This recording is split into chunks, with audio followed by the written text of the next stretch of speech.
आप सभी को जय मसीह की। आज परमेश्वर के वचन में आप सभी का स्वागत है। परमेश्वर पिता आज अपने वचनों के द्वारा आप सबको बहुत ऐसे आशीष को दे। पिता परमेश्वर आज अपने वचनों के द्वारा आपसे बोले और बातचीत करे।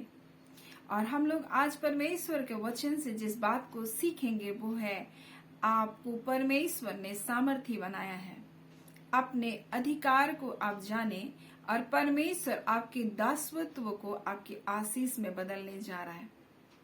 और वो परमेश्वर जो अपने वचन के द्वारा आपसे कहना चाहता है। इसलिए जब हम दूसरा तीमुथियुस को उसका 3 अध्याय को जब पढ़ते हैं तो यहाँ पौलुस प्रेरित तीमुथियुस को एक निर्देश को दे रहा है और उससे कह रहा है, बचपन से पवित्र शास्त्र तेरा जाना हुआ है। आज बहुत सारे लोग पवित्र शास्त्र को तो जानते हैं लेकिन उसकी सामर्थ को नहीं जानते। और इसलिए परमेश्वर का वचन आज हमें उसके सामर्थ के बारे में हमें बताना चाहता है, ताकि हम उस सामर्थ के द्वारा अपने जीवन में अद्भुत आशीषों को देख सकें, अपने जीवन में अद्भुत छुटकारे को हम देख सकें। और इसलिए यहाँ तीमुथियुस से इस प्रकार से पौलुस प्रेरित बातचीत कर रहा है और उससे कह रहा है इस लेटर के द्वारा, और लिखा हुआ है, बचपन से पवित्र शास्त्र तेरा जाना हुआ जो तुझे मसीह पर विश्वास करने से उद्धार प्राप्त करने के लिए बुद्धिमान बना सकता है। यानी तूने विश्वास किया है, अब उद्धार प्राप्त करने के लिए तुझे क्या कर सकता है? बुद्धिमान बना सकता है। संपूर्ण पवित्र शास्त्र परमेश्वर की प्रेरणा से रचा गया है, उपदेश और समझाने और सुधारने और धार्मिकता की शिक्षा के लिए लाभदायक है। इसलिए आज मैं जिस बात को परमेश्वर के वचन से आपको बताना चाहूंगा वो निश्चय आपके जीवन में अद्भुत आशीषों को लेकर आएगा। और ये हमें समझाने, सुधारने के लिए और धर्म की शिक्षा के लिए लाभदायक है। परमेश्वर का वचन कहता है कि ये उपदेश के लिए, समझाने के लिए, सिखाने के लिए, और लिखा है कि धर्म के बोलता है शिक्षा के लिए, धार्मिकता की शिक्षा के लिए लाभदायक है। आज इसी बात को परमेश्वर अपने वचन के द्वारा में बताना चाहता है। जकरिया, जब हम लोग 2 अध्याय को पढ़ेंगे, और मैं जकरिया 2 अध्याय से आपको क्यों बताना चाहती हूँ। जकरिया में जब बंधुआई में गए लोगों को यीशु मसीह बुलाया, और ये बंधुआई हर एक के जीवन में आती है। कुछ लोग बहुत समय से बंधुआई के जीवन को जी रहे हैं और वो उस बंधुआई में कहरा रहे होंगे। हो सकता है कर्ज का बंधुआई आपके जीवन में होगा, हो सकता है अकेलेपन का बंधुआई आपके जीवन में होगा, और आप सोचते हैं बचपन से तो मैं प्रभु को जानता हूँ, लेकिन बचपन से तो मैं इसी प्रकार से बस रो ही रहा हूँ अपने जीवन को लेकर। परंतु मैं आज आपको बताना चाहती हूँ कि आपको परमेश्वर ने सामर्थी बनाया है, लेकिन आप जब तक परमेश्वर के सामर्थ को नहीं जानेंगे तब तक आप अपने जीवन में आजादी भी नहीं पाएंगे। और इसलिए यहाँ पौलुस प्रेरित इस प्रकार से तीमुथियुस को जब लेटर लिख रहा है तो कहता है कि बचपन से पवित्र शास्त्र तेरा जाना हुआ है जो तुझे मसीह पर विश्वास करने से उद्धार प्राप्त करने के लिए बुद्धिमान बना सकता है। और जकरिया जब हम लोग 2 अध्याय उसका 8 और 9 को देखेंगे तो इस प्रकार से लिखा है, क्योंकि सेनाओं का यहोवा यूं कहता है, उस तेज के प्रकट होने के बाद उसने तुझे उन जातियों के पास भेजता जो तुझे लूटती थी, क्योंकि जो तुमको छूता है, लिखा, वो मेरी आंख की पुतली को ही छूता है। देखो मैं अपना हाथ उन पर उठाऊंगा, तब ये उन्हीं से लूटे जाएंगे जो उनके दास हुए थे। और मैं आपको निर्गमन से बताना चाहूंगी, परमेश्वर ने जब इजरायलियों को मिस्र की गुलामी से निकाला, किस दिन निकाला? जब फसह का मेमना उनके लिए बलिदान किया गया, और परमेश्वर ने उनको एक आज्ञा दिया था। मूसा के द्वारा परमेश्वर ने इजरायलियों को एक आज्ञा दिया था, जो हमको मिलता है निर्गमन 11 अध्याय को जब हम लोग पढ़ते हैं तो इस प्रकार से परमेश्वर ने उनको आज्ञा दिया था 11 उसका 2 में, मेरी प्रजा को मेरी यह आज्ञा सुना कि एक एक पुरुष अपने अपने पड़ोसी और एक एक स्त्री अपने अपने पड़ोसी से सोने के गहने मांग ले। और ये परमेश्वर ने आज्ञा दिया था कि जब वो बंधुआई से निकलेंगे, मिस्र की गुलामी से निकलेंगे, जिस दिन फसह का मेमना उनके लिए बलिदान किया जाएगा, उस दिन जब वो निकलेंगे तो अपने पड़ोसियों से क्या करेगा? वो गहने को मांग लेना। और जब हम लोग उसके 12 अध्याय को जब हम लोग पढ़ते हैं, उसके 35 और 36 में इस प्रकार से लिखा है, और इजरायलियों ने मूसा के कहने के अनुसार मिस्रियों से सोने चांदी के गहने और वस्त्र मांगे, और यहोवा ने मिस्रियों को अपनी प्रजा के लोगों पर ऐसा दयालु किया कि उन्होंने जो जो मांगा वह सब उनको दिया। इस प्रकार इजरायलियों ने मिस्रियों को क्या क्या लूटा। और परमेश्वर यही बात कह रहा है, मेरा तेज, मेरा हाथ जब तुम पर प्रकट होगा। परमेश्वर का वचन कहता है, जो तुमको लूटते थे तुम उनको लूटोगे, जो तुमको बंधुआई को बना कर रखे थे, तुम जब छुटकारा को पाओगे तो तुम आशीष को भी पाओगे। परमेश्वर कहता है ये छुटकारा हमारे जीवन में आशीषों को लेकर आता है।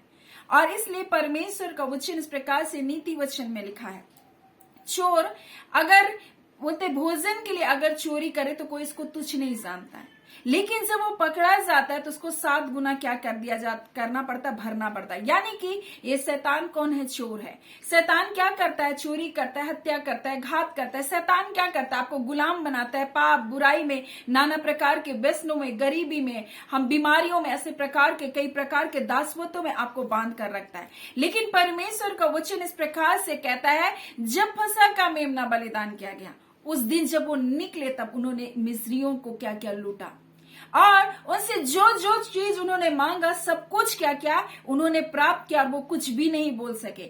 इतना लिखा है कि जब वो निकल रहे थे तो यहाँ लिखा हुआ है कि एक कुत्ता भी बोलता उनके खिलाफ नहीं भूखा। और यहाँ पर इस प्रकार से 11 अध्याय में लिखा है, पर इजरायलियों के विरुद्ध क्या मनुष्य क्या पशु किसी पर कोई कुत्ता भी ना भौंकेगा, जिससे तुम जान लो कि मिस्रियों और इजरायलियों में मैं यहोवा अंतर करता हूं।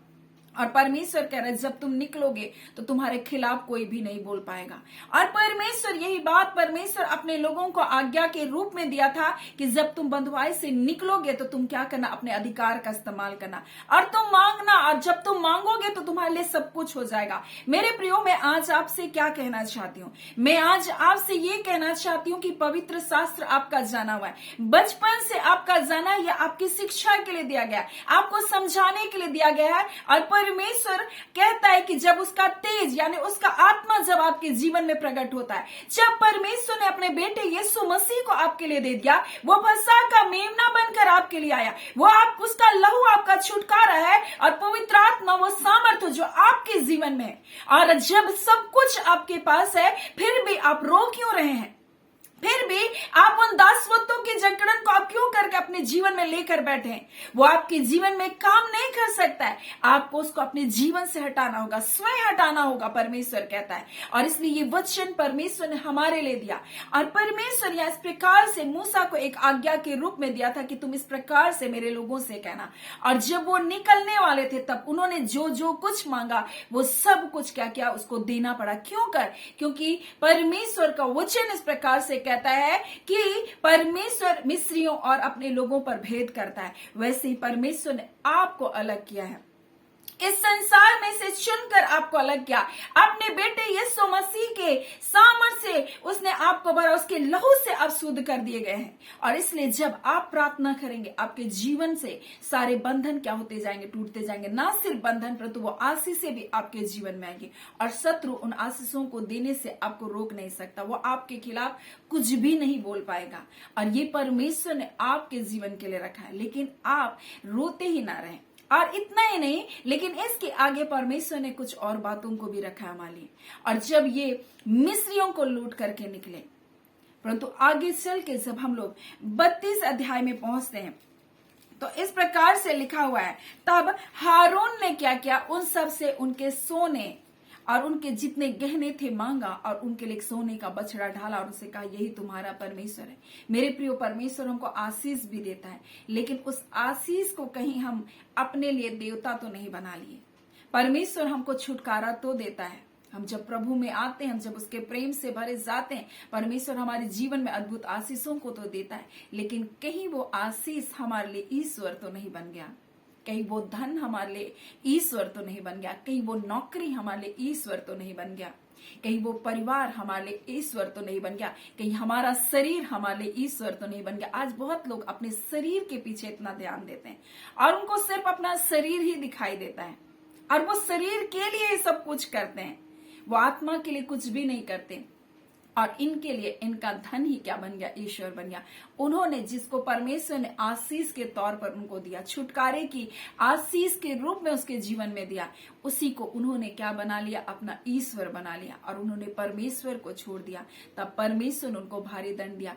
इसलिए आज परमेश्वर एक वचन को हमारे लिए दिया है, और इसलिए कहता है कि पवित्र शास्त्र तेरा बचपन से जाना हुआ है, बोल रहा है। और इसलिए परमेश्वर यहाँ इस प्रकार से कहता है, कि पवित्र शास्त्र बचपन से तेरा जाना हुआ है, जो तुझे मसीह में विश्वास करने के द्वारा उद्धार प्राप्त करने के लिए बुद्धिमान बना सकता है। क्योंकि संपूर्ण पवित्र शास्त्र परमेश्वर की प्रेरणा से रचा गया है, उपदेश के लिए, समझाने और हमें सुधारने के लिए दिया गया। यानी जो घटनाएं हमने देखी परमेश्वर के वचन से, वो हमारे सुधार के लिए भी है। अगर हम बंधुआई में, अगर हम बीमारी में हैं, तो हमारे लिए आजादी है, क्योंकि उसका बेटा यीशु मसीह हमारे लिए अपना लहू को बहाया। उसके लहू के द्वारा हमने छुटकारा को पाया। ना सिर्फ छुटकारा, परंतु वो आशीष भी जो हमारे लिए परमेश्वर ने रखी, सारी आशीष हमारी है। आज हर आशीष को हम प्राप्त कर सकते हैं। ऐसी कोई भी आशीष नहीं जो हमारे जीवन में रुक सकती है। हर आशीष को पाने के लिए हम अधिकारी बनाए गए हैं। लेकिन जब हम उन अधिकार को प्राप्त करते, उन आशीषों को प्राप्त करते, कहीं हम उसका गलत इस्तेमाल तो नहीं करें, कहीं हम जीवते परमेश्वर को तो नहीं छोड़ दे रहे, और कहीं हम उन आशीषों को तो अपना ईश्वर नहीं बना लिए। आज परमेश्वर इन वचनों के द्वारा निश्चय आपके जीवन से बातचीत किया। आप दासत्व में रोते ना रहें, आप सोचते ना रहें कि केवल यही मेरा भविष्य है, परंतु परमेश्वर ने आपके लिए अपना इकलौता बेटा दे दिया आपकी आजादी के लिए। इसलिए परमेश्वर कहता है, जो तुमको दास बना कर रखे, जो तुमको लूट रहे थे, अब तुम उनको क्या करोगे? लूटोगे। परमेश्वर कहता है, क्योंकि मेरा तेज, मेरा बेटा यीशु मसीह तुम्हारे लिए आ चुका है, मेरा पवित्र आत्मा मैंने तुम्हारे लिए दे दिया। आज परमेश्वर कहता है, उस अधिकार के तहत बोलता है, तुम शत्रु के किसी भी फंदे में नहीं फंस सकते हो।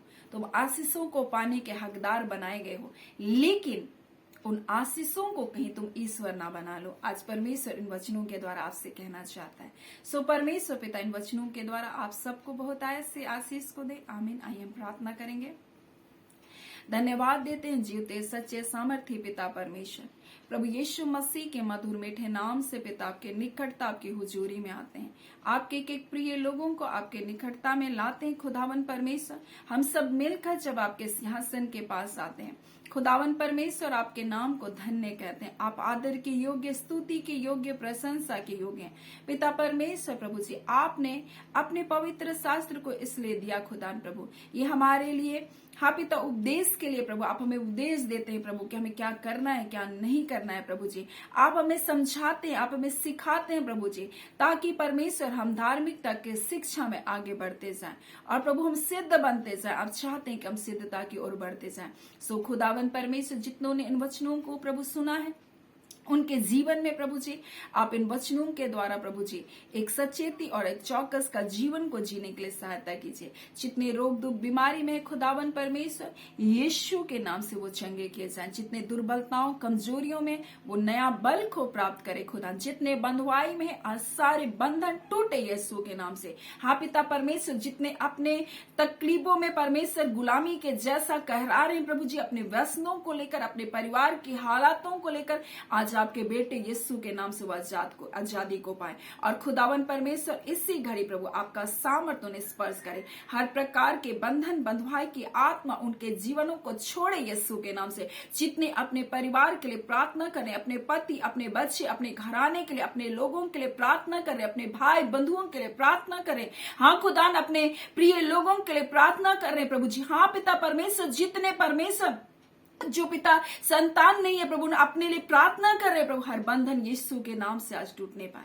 खुदावन परमेश्वर, जय छुटकारे को दे रहे, अद्भुत आशीषों को दे रहे प्रभु, आपका धन्यवाद। हर एक बंद को आज यीशु के नाम से खुलने पाए। रिबांदा खाला रिबा सिखी रियोस्तोनो नवा, इसी घड़ी प्रभु हर अंधकार उनके जीवनों को छोड़े प्रभु। उन पति पत्नियों के बीच से प्रभु हर अंधकार की शक्तियां निकले यीशु के नाम से, और पति पत्नी एक होने पाए। खुदा परिवार में आपकी आशीष, आपका अनुग्रह उतर प्रभु, आपका धन्यवाद देते। जय छुटकारे की आत्मा से अपने लोगों को आप परिपूर्ण कर रहे पिता, आपका धन्यवाद। अपने मेल प्रेम की आत्मा को दे रहे पिता, आपका धन्यवाद।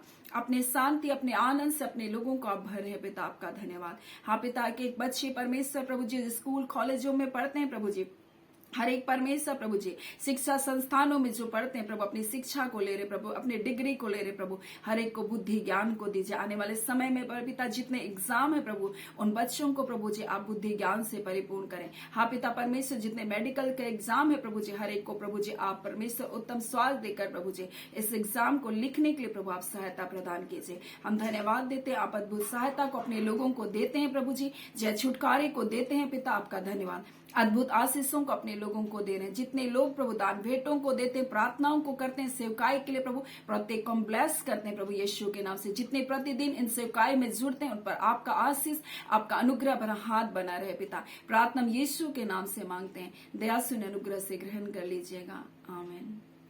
परमेश्वर पिता आप सबको बहुत ऐसे आशीष को दे। आमीन।